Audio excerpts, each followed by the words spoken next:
My wife is going to kill me. Oh, shit.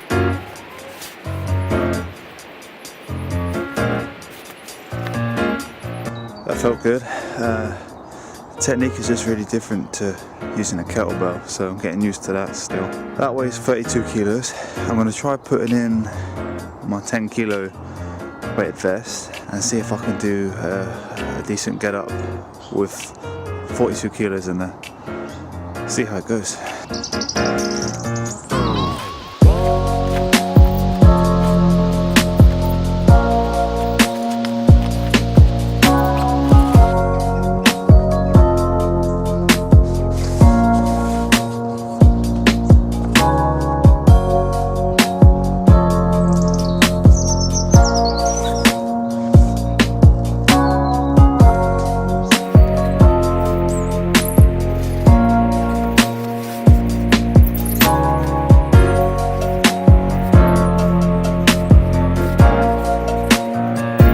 So my workout went pretty well. That was my first time attempting a get up with 40 kilos, 42 kilos. I'd only ever done 32 before, so went pretty smoothly.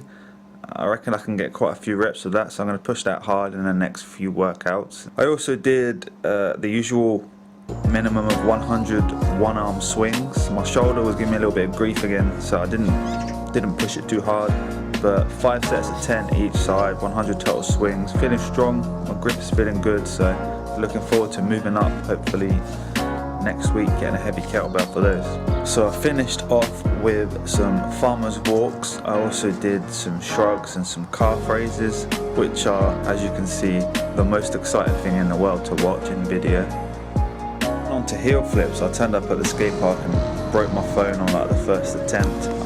And then after the next few attempts, I noticed that my left shoe had just absolutely exploded. The sole of the shoe was broken and flapping about at 2 different points. And front, the flick with the kick flip, that had just exploded as well. So that put me in a bit of a rubbish mood for the session as well. I'm gonna have to spend another £50 on some shoes, but I was so focused on getting this Fakie Heelflip. Much like the Fakie kickflip, my main problem was putting too much weight on my back foot, and the board gets left behind and I get ejected from the board. My problem with Fakie heel flips is never the flip, never getting the board to flip and to pop and flip. I'm quite good at that. I get that on nearly every attempt. It's just not putting enough weight on my front foot, on the flicking foot, so I get thrown off. 9 times out of 10, my back foot will be just a little bit off the board, and that's all that's stopping me from landing the trick. There were a lot of attempts in this session where both feet landed on the board, but there was a lot of toe drag or a slip out. The further along the session got, the closer I felt I was getting to actually landing the trick. Much like the kick flip, my heel flip seemed to rotate a little bit backside, so another reason why my back foot is just slightly missing landing on the board.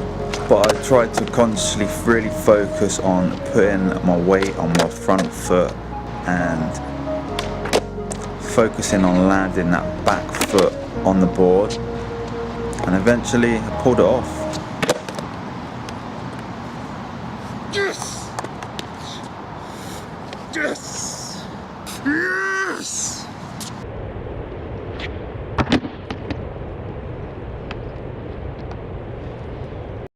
That was the last trick I wanted to get for my 9-month progression video. It's the last trick I set myself the goal of learning by the 9-month mark, Fakie Heelflip. So now I've officially learned to do all of the tricks from Skateboarding Made Simple Volume 1 in both regular and Fakie stance. Man, I was getting so annoyed in this session. Broke my phone right at the start, because I'm an idiot and left it in my pocket on the first attempt, smashed my phone screen. My shoes have exploded. I've only been using them about 2 months. The heel's just off. That's off there as well. There's holes in the front where you do the flick on a kick flip as well. That heel sole and the heel of my sole coming off is from heel flips. So that's another £50 I'm gonna have to spend on new shoes. This shit is getting expensive, man. And that grip tape was my first time applying my own grip tape, and I ballsed it up, buggered it up, and it's all bloody peeling off. I nearly said the F word there, I try not to. But hey, that heel flip, Fakie Heelflip, mission accomplished. That makes it worth it, man. When you crave the end result so bloody much, the work required becomes irrelevant. I don't care how hard I have to work. If I set myself a goal and I believe I can achieve it, then I'll give it everything I have, man.